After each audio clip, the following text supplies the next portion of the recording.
Bienvenidos a Impostergables, un programa que hemos realizado entre distintas instituciones preocupadas por las políticas sociales y la actualidad argentina. Hoy, en este programa, vamos a tratar de debatir con especialistas, con personas que tienen trayectoria y que tienen mucha para decir en el tema de políticas de ingresos. Un tema importante, sustantivo, para la actualidad argentina hoy. Para poder introducir a todos nuestros televidentes en el tema, me gustaría darles como un pantallazo general de qué se trata más o menos. En términos generales, el capitalismo produce desigualdades en su desarrollo como sociedades. Desigualdades que tienen que ver con desigualdades económicas fundamentalmente, y que también esas desigualdades económicas conllevan desigualdades culturales, sociales, etc. Latinoamérica es una de las regiones más castigadas por este nivel de desigualdad y Argentina no es una excepción, a pesar de que Argentina ha producido a lo largo de su historia una serie de políticas de transferencia de ingresos que podríamos llamar permanentes, primero porque duran en el tiempo, pero indirectas, en el sentido que no son transferencias de ingresos monetarios. Por ejemplo, un clásico ejemplo de esas políticas de ingresos es la educación pública y gratuita, es la salud para todos y todas.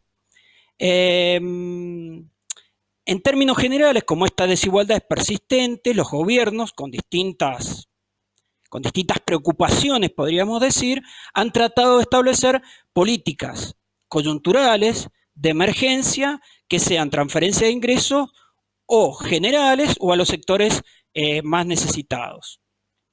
Esas transferencias de ingresos tienen que ver también con las oscilaciones del mercado de trabajo. Es decir, cuando el mercado de trabajo se achica, las transferencias de ingresos tienen que ser mayores, y cuando el mercado de trabajo se agrandan, es posible que sean menores. Por lo tanto, trabajo y transferencia de ingresos son dos temas sustantivos para debatir esto. Y también, de alguna manera, como uno de los temas centrales es cómo se financian, ¿no? Cómo son las políticas fiscales para financiar este tema de ingresos. Todo esto vamos a charlar hoy con nuestros invitados, que vamos a contar para que nos den su perspectiva en dos bloques del programa. Tenemos, en primer lugar, y bueno, para mí es un gusto y un honor contar con la presencia del Ministro de Desarrollo Social de la Nación, Daniel Arroyo. Daniel Arroyo no solamente es ministro actualmente, sino es una persona con larga trayectoria académica, es profesor de grado y de posgrado en varias universidades nacionales, ha sido también diputado provincial, ha estado también como viceministro de Desarrollo Social de la Nación en otras oportunidades y ha publicado varios libros. Entre ellos hay uno que me parece a mí que es esencial y que viene justo a dar en el tema, que se llama Políticas Sociales, Ideas para un Debate Necesario. Compartiendo bloque con el ministro Daniel Arroyo estará Paula Abalmedina, una especialista en este tema, investigadora de CONICET, doctora en Ciencias Sociales, profesora de grado y de posgrado en la Universidad Nacional de San Martín, y es también una destacada columnista en la revista Crisis y Nación Trabajadora, en Le Monde Diplomatique, en Anfibia. En el próximo bloque también contaremos con dos importantes especialistas en el tema. Estará con nosotros Nora Britos, que es doctora en Ciencias Políticas, investigadora, docente de grado y de posgrado de la Universidad Nacional de Córdoba. Es decir, no solamente vamos a estar un mendocino aquí, alguien de Buenos Aires, sino también Nora, que nos va a acompañar desde Córdoba. Es directora de la Maestría en Ciencias Sociales con mención en Política Social y participa, es una de las fundadoras de la Red Interuniversitaria de Posgrados en Política Social de la Argentina, la RIPSO. Finalmente compartirá ese bloque junto con nosotros Fernando Ventura, que es profesor de la Universidad Nacional de Rosario, profesor de Estructura Económica Argentina y Teoría Política Argentina, y también profesor de Economía de la Universidad de El Salvador. Los invitamos a todos a que escuchen a nuestros panelistas que van a permitir desarrollar este tema que es impostergable para potenciar el diálogo para un futuro más justo.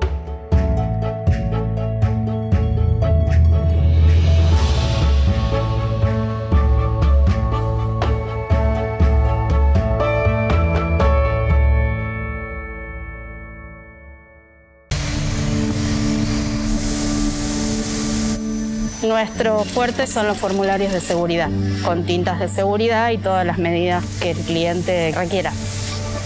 Aquí funcionaba el boletín oficial. Reunidos 43 compañeros en el centro de este taller, formamos la cooperativa que sería Cooperativa de Trabajo Campichuelo. A partir del 1 de abril del año 93 comenzaron las funciones de la cooperativa. Mirando para atrás un poco, y va a ser 29 años de trayectoria de la cooperativa, imagino que vamos a llegar a mucho más, que no tenemos un techo. Lo que sí nosotros hicimos es poner en el estatuto que ingresara a la familia. Los chicos que vos ves ahora, todos estos chicos que hay jóvenes, son hijos nuestros, hay hasta nietos de fundadores. Entonces lo hicimos para que perduraran el tiempo. Ahora, con esto de que el Estado nos está incluyendo dentro de lo que es la producción de un país, nosotros vemos un futuro más prometedor.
El nombre Jaucanigas tiene un significado profundo para nosotros. Primero porque refiere a una de las tres parcialidades de la nación de los abipones, que consideramos los primeros pobladores del norte de Santa Fe.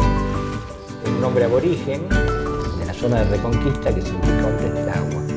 No refiere solamente a que yo vivo, digamos, en la llanura aluvial sobre el río y sobre las islas, sino dice de qué manera estoy usufructuando también el ecosistema.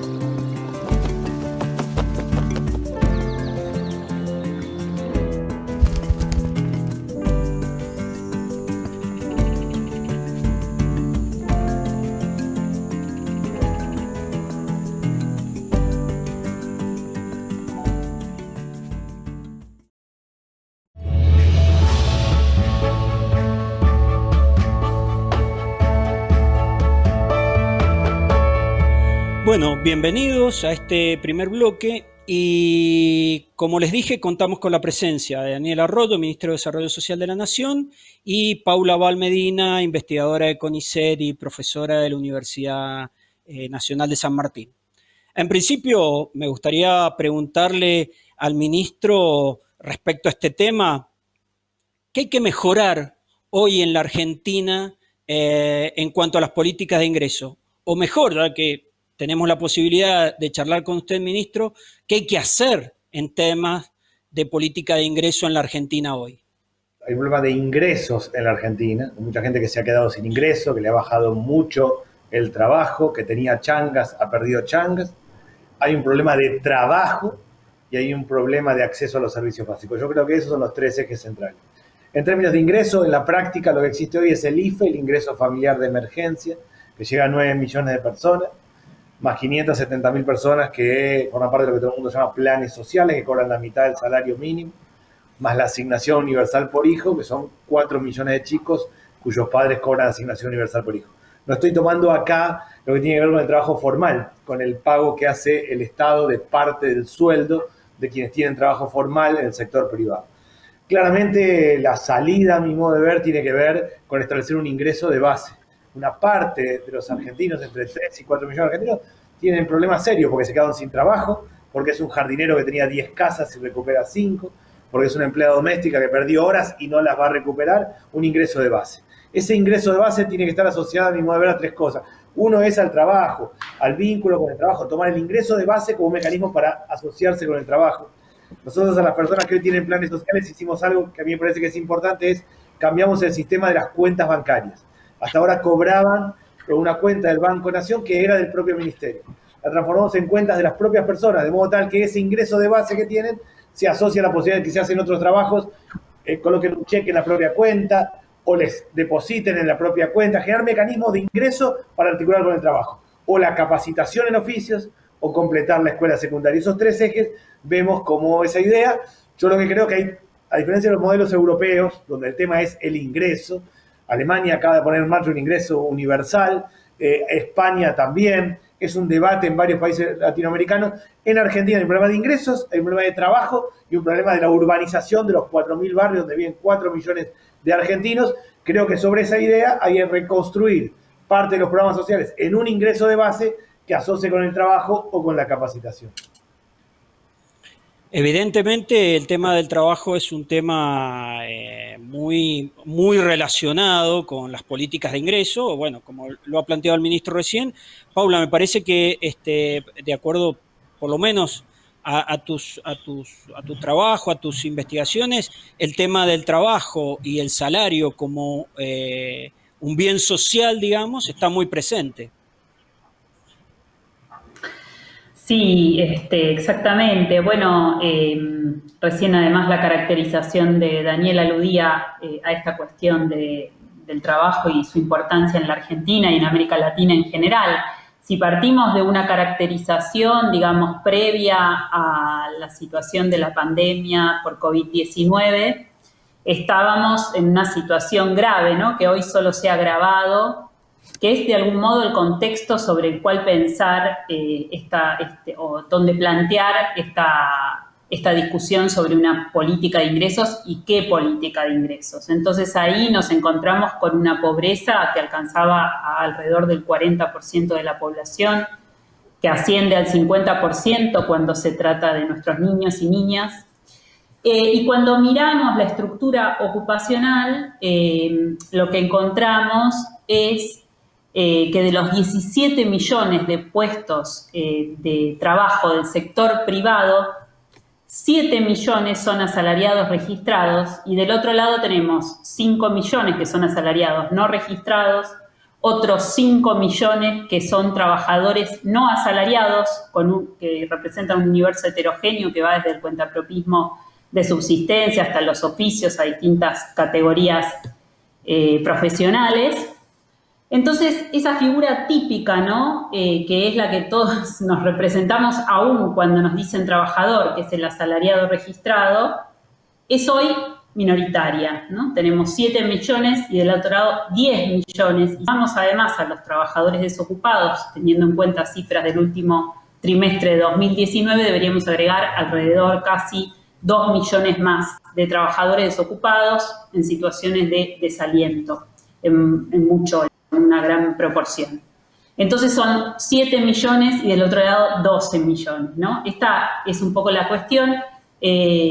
Destaca siempre el ministro Arroyo prácticamente el 40% de informalidad y lo que uno puede, digamos, darse cuenta si miras un ciclo histórico más largo de la Argentina es que lo que se fue acrecentando de manera sistemática es la vida sin salarios, que en definitiva significa el trabajo sin derechos, ¿no? Ese es el problema.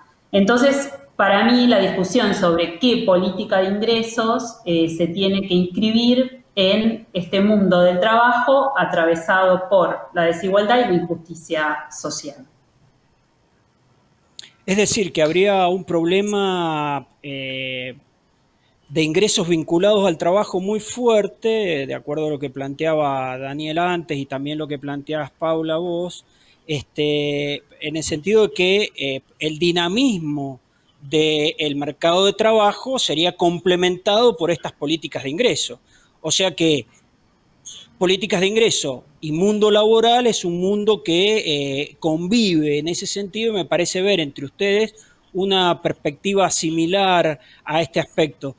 Daniel, vos enfatizabas mucho el tema de las transferencias de ingresos que se vienen realizando.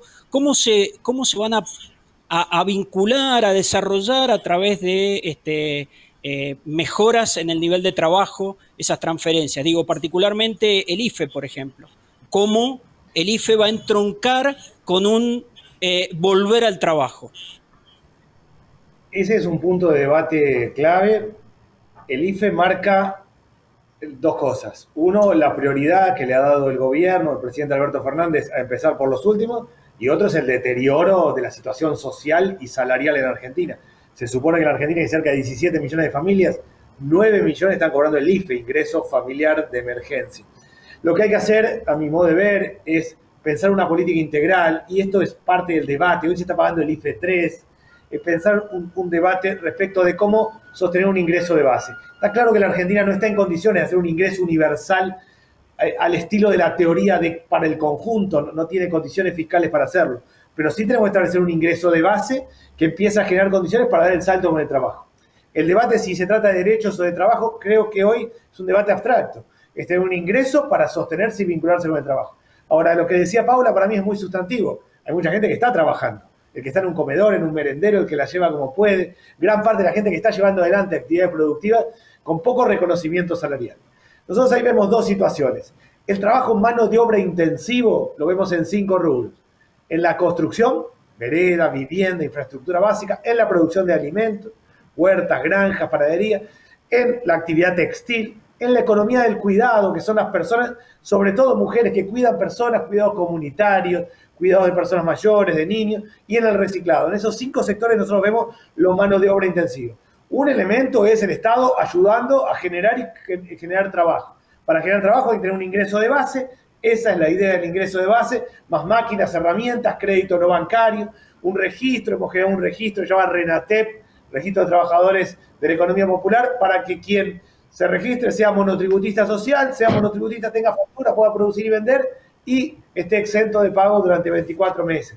Todo eso implica extender la formalidad. Lo que hay que hacer es vincular, hay un solo esquema de lo formal y lo informal, extender el mundo de lo formal, crear instrumentos para que muchos de los que trabajan sean reconocidos, tengan un ingreso de base lo más amplio posible en un contexto fiscal difícil de la Argentina y vincular y el Estado ayudar a financiar proyectos con máquinas, con herramientas, con créditos para vincular con el mundo laboral. Yo lo veo ahí. A esa dimensión le agregaría una segunda y es que solo es posible hacerlo a través del desarrollo local. No es posible construir un programa enlatado desde arriba, una política que a alguien se le ocurra desde el área que fuera del Estado, es desde cada municipio, de cada provincia, definiendo perfiles productivos, articulando con lo educativo, articulando con otras áreas. Para mí eso claramente es lo que vamos a encarar en la Argentina. El debate sobre el ingreso universal general es un debate que lleva a dificultades porque es claro que no hay condiciones fiscales para hacerlo, pero sí un ingreso de base para muchos argentinos vinculando con el trabajo. ¿Qué es trabajar? Trabajar es trabajar, trabajar es capacitarse en oficios o completar la escuela secundaria. Y ahí solo diría una cosita más, de las personas que hoy están fuera del mercado laboral o lo que Paula planteaba con la gente que hace changas, que está en situación precaria o desocupada, yo la dividiría en 3 situaciones. Hay una parte que claramente es un tema de mercado, activa la economía y engancha en el trabajo. No tiene problema de capacitación, tiene problema de poca actividad económica. Hay una segunda parte que es capacitación, que aunque la economía vuele, requieren capacitación, acompañamiento, una red de tutores. Y una tercera parte más difícil, más lejos, que sin secundaria completa, con problemas de salud, de adicción. Hay que encarar ese camino, pero en esencia es un ingreso de base, el vínculo con el trabajo y un proceso en donde los sectores mano de obra intensivo, visto de la pobreza, visto desde el Ministerio de Desarrollo Social, son las claves para financiar proyectos en esa línea. Vos, me parece que por ese lado va también, Daniel, si no estoy equivocado, el plan Potenciar, ¿no? El plan de trabajo va también por ese mismo carril. Ese carril yo veo básicamente trabajo, potenciar trabajo, un ingreso de base para una parte de la población que se queda sin ingresos, y la urbanización de los 4.000 barrios como el cambio estructural. No es tiempo de políticas sociales pequeñas, chicas, de pequeños programas. Eso, a mi modo, es un cambio estructural profundo. Creo de verdad que quienes nos toca gestionar en distintos lugares en este tiempo, vamos a ser evaluados por cuánto cambio estructural profundo hicimos. Eso es la política social, a mi modo de ver. Sí, Paula ha trabajado mucho el tema salario social, ¿no es cierto, Paula? Has trabajado por ese lado y me parece que se articula un poco con lo que dice Daniel. Sí, en realidad a mí me gusta reconstruir a veces un poco la polémica alrededor de qué política de ingresos, porque ahí aparecen como tres grandes formulaciones o tres grandes propuestas que a mí me parece que está bueno que las retengamos y podamos rediscutirlas. Una, y que se usan tres palabras distintas, y las palabras importan en este caso, ¿no? Una es la del ingreso mínimo. Una segunda formulación es la que dice, como decía recién Daniel, renta universal o ingreso ciudadano. Y la tercera, como decías vos recién, Javier, es la que formula la idea del salario social. Entonces, ahí, para hacer una breve descripción de cada una de esas posiciones, retomaría la del ingreso mínimo como una noción que fundamentalmente nace en la década del 90, nace en un contexto, digamos, de declaración del fin del trabajo. De hecho, ese es el título de un libro que escribe un asesor demócrata de Bill Clinton, que se llama Jeremy Rifkin, Fin del trabajo, en letras rojas, fondo negro. Fue como un bestseller del rubro, se vendía incluso, siempre cuento que se vendía incluso en los supermercados. Y que básicamente, ¿qué decía? Decía, bueno, la automatización genera una escasez estructural e irremediable de trabajo. Por lo tanto, un sector muy importante de la población no va a tener cómo garantizar su subsistencia, ¿no? Ese es como el planteo general. Entonces, se afianzan muy fuertemente algunas palabras, ¿no? Que son la de pobres, excluidos, innecesarios para el funcionamiento de la maquinaria social, obsoletos en términos de saberes y calificaciones para el trabajo. Es decir, una parte de la sociedad deja de servir.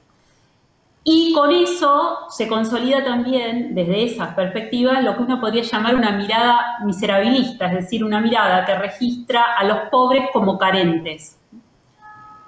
Es la época, digamos, de esplendor de lo que llamamos las políticas focalizadas. En la Argentina se llamaban el Trabajar, el PEL, que era el programa de emergencia laboral, que ¿qué hacían? Seleccionar al más pobre entre los pobres para llamarlo beneficiario y otorgarle un plan. Bueno, en este marco, Rifkin argumentaba a favor de lo que podemos llamar la posición pacifista. Decía, para esos millones de personas que no van a tener cómo garantizar su subsistencia, generemos un ingreso mínimo o construyamos cárceles. Esa es la disyuntiva en la cual están metidas nuestras sociedades frente a esta crisis del trabajo. Entonces, bueno, en definitiva, uno podría decir que era un proyecto de institucionalización de la pobreza.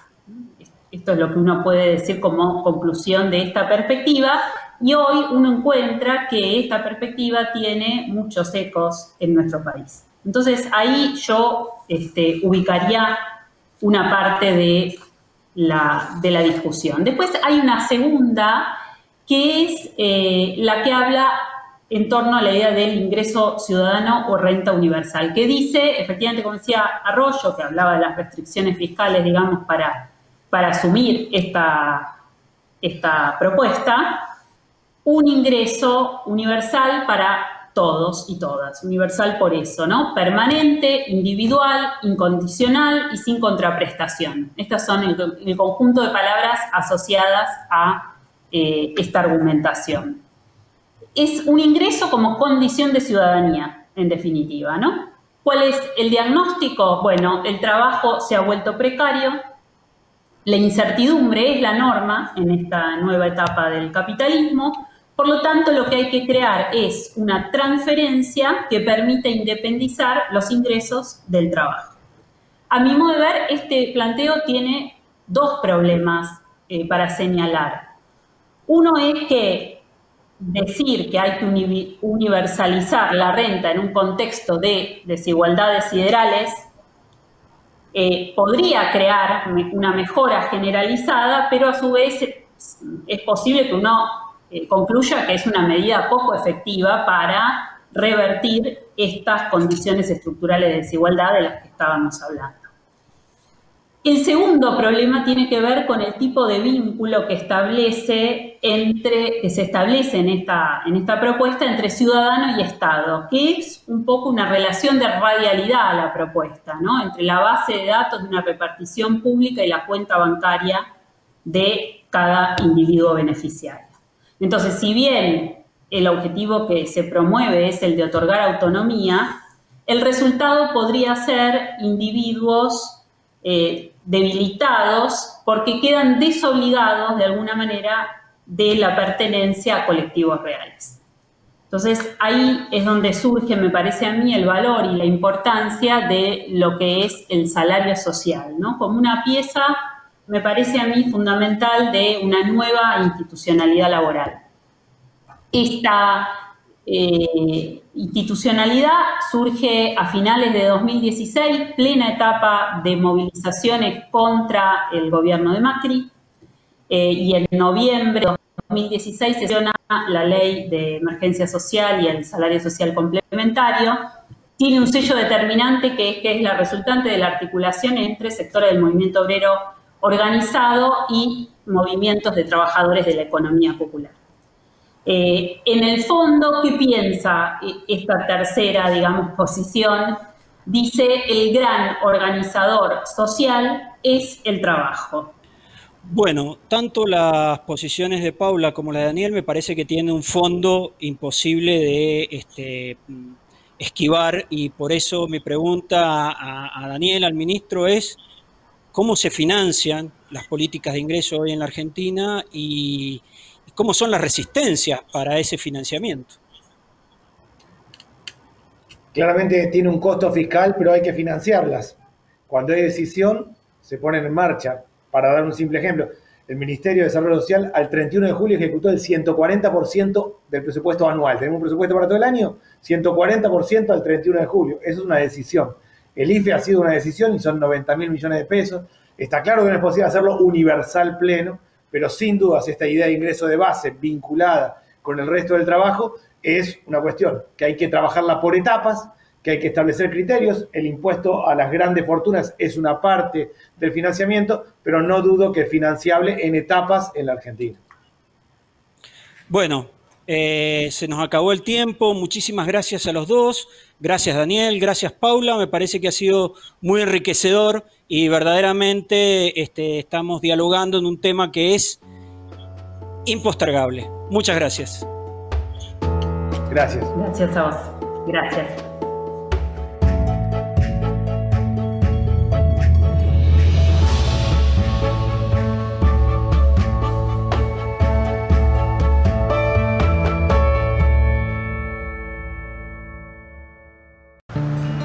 Estamos en la cooperativa Trabajo Master Cheese. Nos dedicamos a la elaboración de queso, mozzarella y ricota. Yo soy quesero, pero en realidad acá nos ayudamos entre todos. La positiva es que somos los dueños nosotros y que tomamos decisiones nosotros. El vínculo que tenemos actualmente con el Ministerio es a través del programa Potenciar. Es una ayuda muy importante para cada uno de los compañeros porque bueno, es como un complemento a lo que podemos generar como organización. La verdad que viene muy bien. Creemos con nosotros de acá, Master Cheese, que la cooperación supera la competencia. Creemos que es el camino y se puede lograr.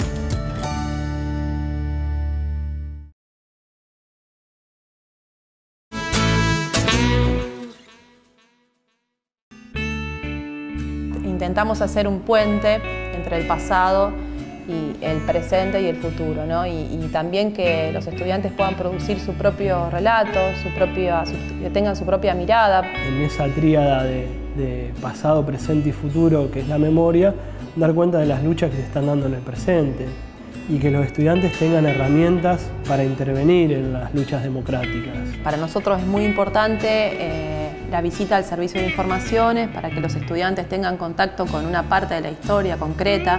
Marca un quiebre en el desarrollo de las clases, ¿no? A partir de ahí las clases se desarrollan de otra manera. Y es fundamental que la universidad tenga estos espacios.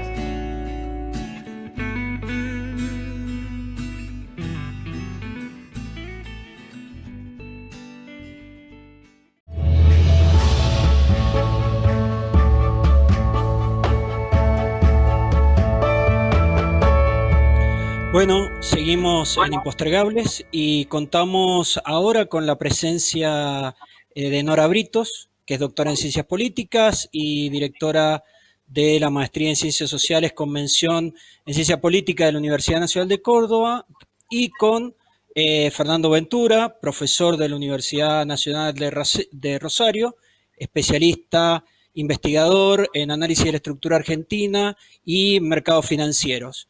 Bienvenidos a ambos. En este nuevo bloque vamos a seguir debatiendo, tratando de encontrar respuestas a una temática tan importante como las políticas de ingreso.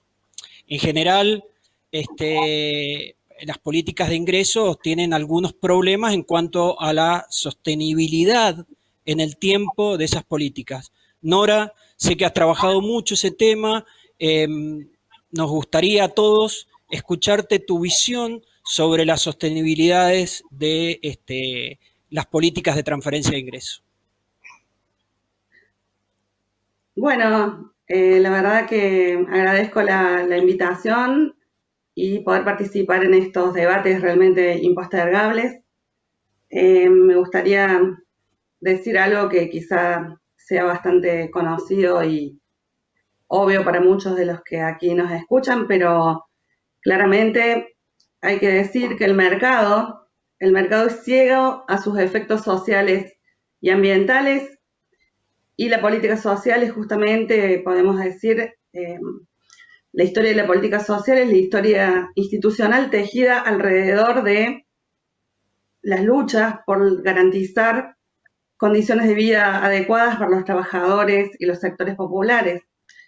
Claramente se planteó en el bloque anterior la magnitud de la situación, ¿no?, de vulnerabilidad en los ingresos de una gran parte de la población, y a mí me parece que centrarnos justamente, o sea que el tema que nos convoca es el tema de esta innegable inseguridad social producto de la inseguridad en los ingresos. Por lo tanto, para mí el problema es cómo dotar de ingresos a personas en edad central. Ese es el problema más importante, porque si ustedes me permiten, justamente en años, digamos, entre 2003 y 2015, se logró, digamos, garantizar ingresos básicamente a los adultos mayores y a niñas, niños y adolescentes a través de dos políticas muy relevantes, las moratorias previsionales y la asignación universal por hijo. Y lo que nos queda justamente es la problemática, pero que no es menor, porque justamente es una problemática central de la reproducción social, a la que, como digo, hay que atender prioritariamente, que es qué pasa con las personas entre 18 y 64 años en relación con sus ingresos. Y yo creo que hay que reconocer estas trayectorias institucionales de la política social, como digo, que son virtuosas. Me refiero a las moratorias previsionales y a la asignación universal por hijo. Y en esa estela yo inscribiría este debate también pensando que el IFE ha sido una política, digamos, llevada adelante por este gobierno absolutamente trascendente para pensar políticas de ingresos para adultos en edad central, que es nuestro problema. Y en esta línea de avanzar hacia un un derecho al ingreso para adultos en edad central, yo tengo, bueno, algunos, me parece que sería importante introducir algunos criterios que podrían ser quizá útiles para pensar esta política. Claro, un tema central me parece, perdón Nora, un tema central me parece es cómo transformar estas políticas de ingresos en derechos. Exactamente. Y en esa línea, bueno, lo que yo quisiera compartir es justamente cuáles serían los rasgos que debería adquirir esta política para transformarse en un derecho. Y en primer lugar, parece obvio, pero los ingresos a ser transferidos tienen que ser suficientes, tienen que poner efectivamente al resguardo de los efectos del mercado a las personas que lo reciben.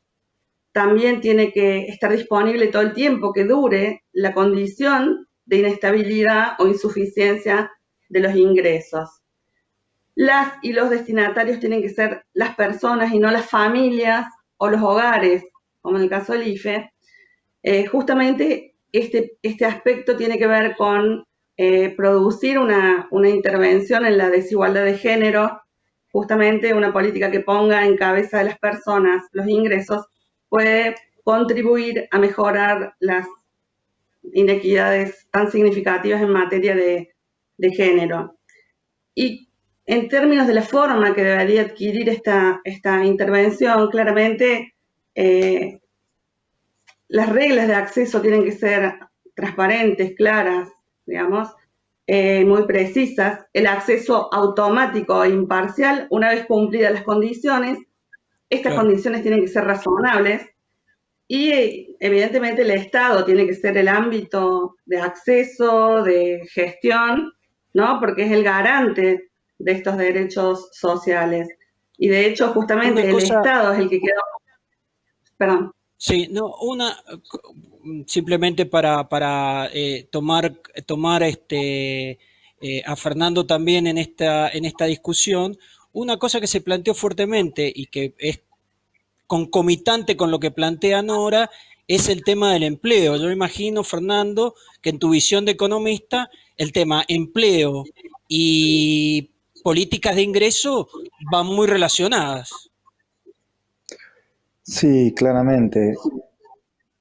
No creo en la incompatibilidad del salario social complementario con el pleno empleo.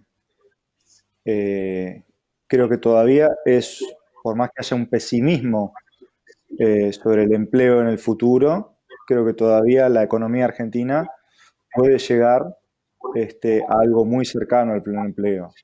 Lógicamente que tenemos problemas estructurales que se han ido agravando con el tiempo, que son muy serios, pero recordemos que en el año 2008-2010 en la industria prácticamente había pleno empleo y había sobrantes de puestos de trabajo calificados, lógicamente, o con algún tipo de calificación. Con lo cual acá el salario social, que como ya sabemos no es lo mismo que el ingreso ciudadano universal, si es una política transitoria y está acompañada de otros programas, con una planificación orgánica bien armada, en donde la capacitación es algo central,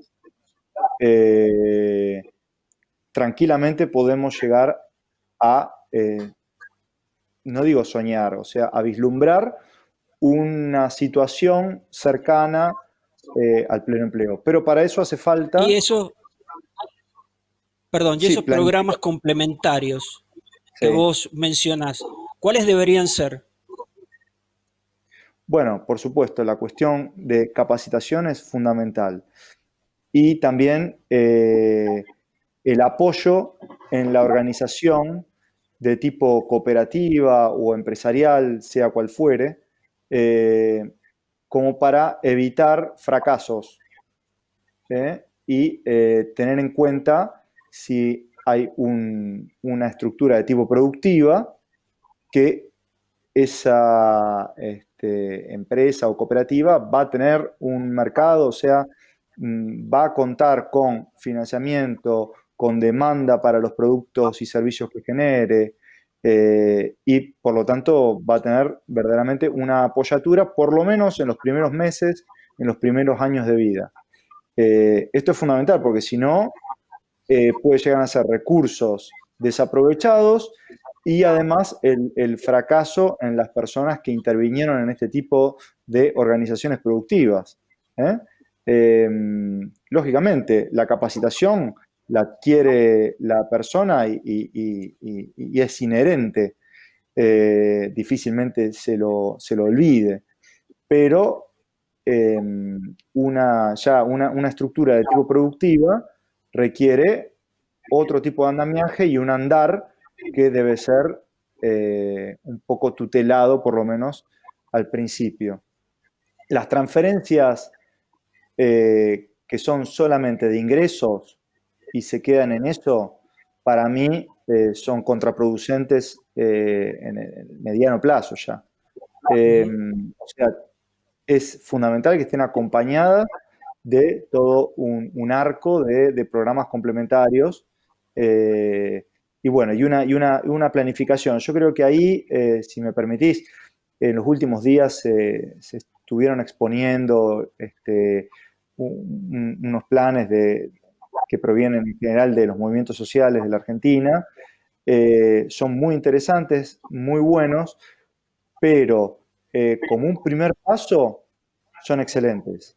Ahora, hay que pensar en el segundo paso y ahí ya debe haber una intervención que escapa a lo meramente social o de economía popular y que debe estar coordinado, inserto en una planificación productiva de desarrollo más integral del Estado Nacional, ¿no?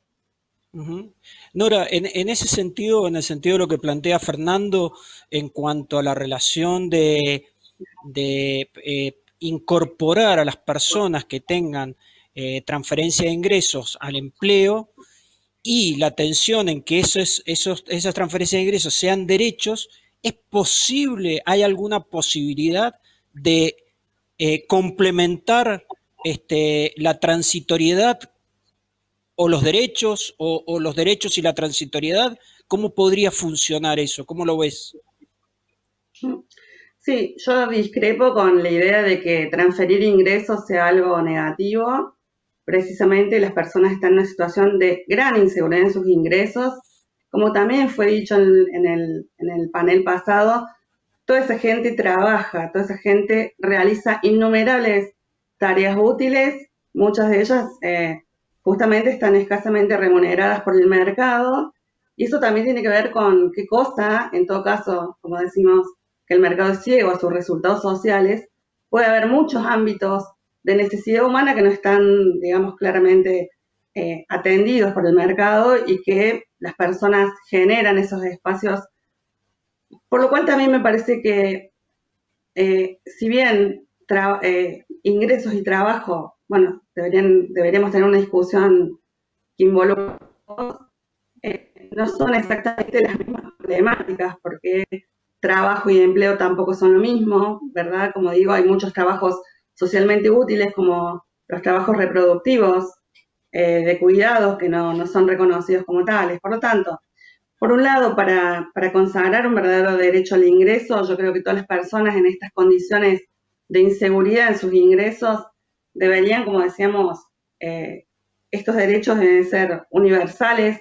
Cuando pienso en este caso en la universalidad, pienso en la cobertura universal del sector que está justamente atravesando esa situación de inseguridad en los ingresos.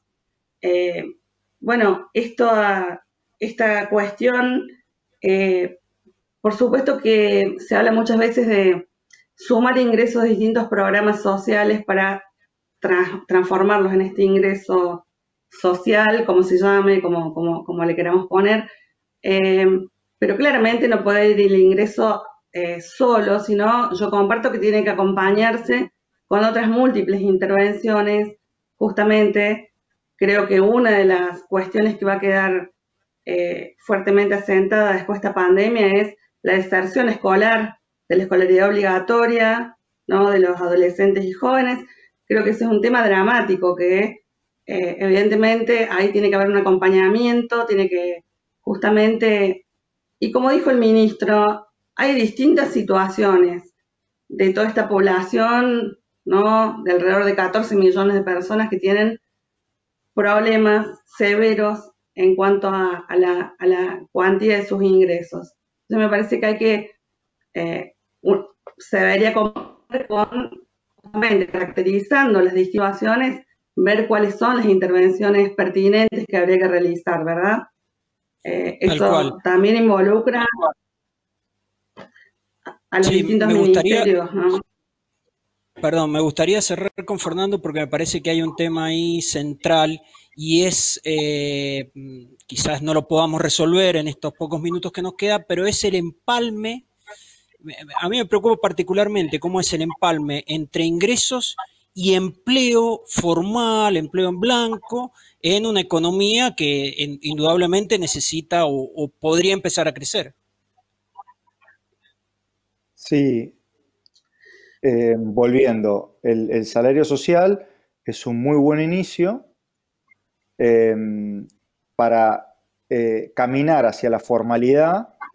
Debe haber una capacitación que requiera el mercado, claramente, ¿no? O sea, y esto es ya una cuestión más complicada, especialmente si la economía no crece y no hay inversiones productivas y especialmente también un contexto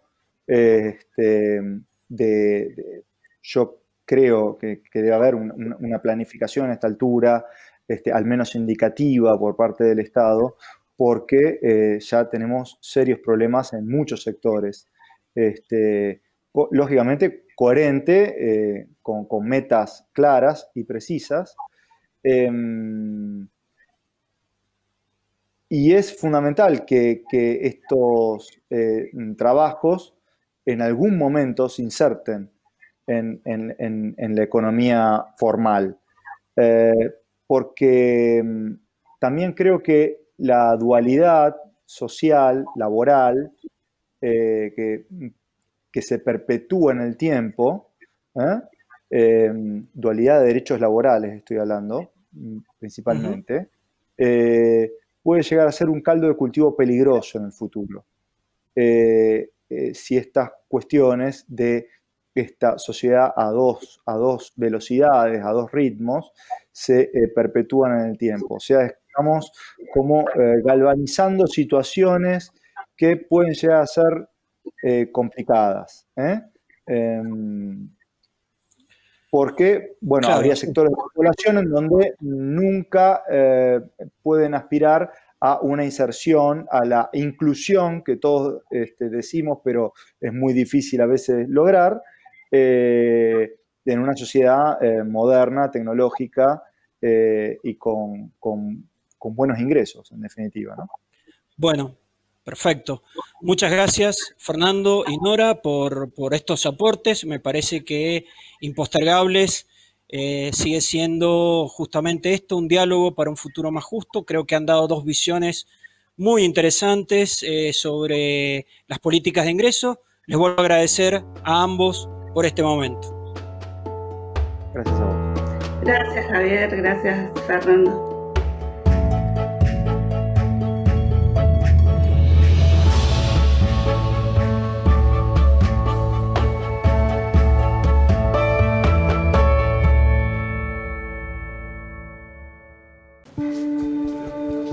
Nosotros nos dedicamos al consumo interno, somos especialistas del consumo interno. Aparte se hace menudencia de exportación y tenemos otro trabajo que es el trabajo de los cueros salado y preparado para exportación de los cueros. Estamos haciendo una visita a este frigorífico recuperado por los trabajadores allá por el 2011 y traer desde el Ministerio el acompañamiento necesario para consolidar estos puestos de trabajo, para mejorar su salario y para incorporar nuevos trabajadores. La cooperativa viene trabajando muy bien realmente, están exportando a Angola y tienen la propia carnicería acá. También algo para mí importante, están ayudando al barrio, porque carne de primerísimo nivel, de nivel de exportación, la están teniendo a precios muy bajos también para la propia comunidad. Nosotros lo que hicimos fue con un sistema de crédito no bancario montar 2 torres de enfriamiento y además de eso vamos a ayudar ahora con todo lo que tiene que ver con la adaptación a nuevas tecnologías. Hoy me parece que nuestra patria necesita de mayor inteligencia común entre trabajadores y Estado para recomponer el empleo en Argentina. En Arroyo para nosotros fue muy importante porque más que nada para mostrarnos lo que nosotros hacemos y que realmente se puede replicar esto en otro lado.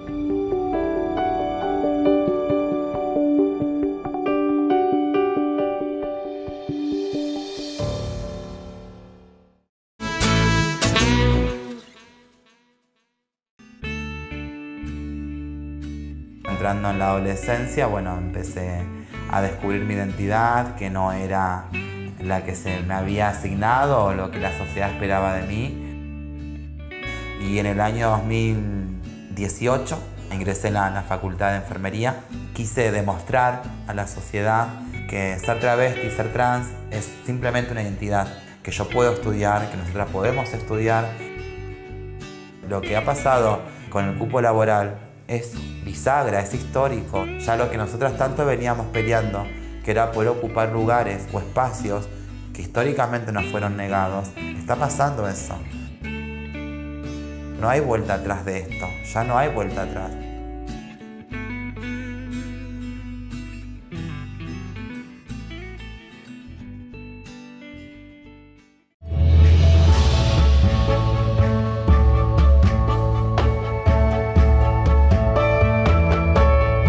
Bueno, hemos visto a lo largo del programa 4 miradas muy interesantes sobre las políticas de ingreso. Yo quisiera simplemente rescatar algunos de los puntos que nuestros invitados han puesto en debate, han puesto en diálogo, han puesto en consideración de todos y todas temas que hacen a la coyuntura hoy.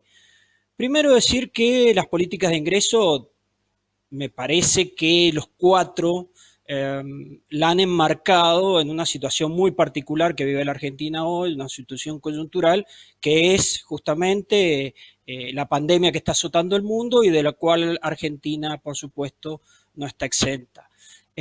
Segundo, primero,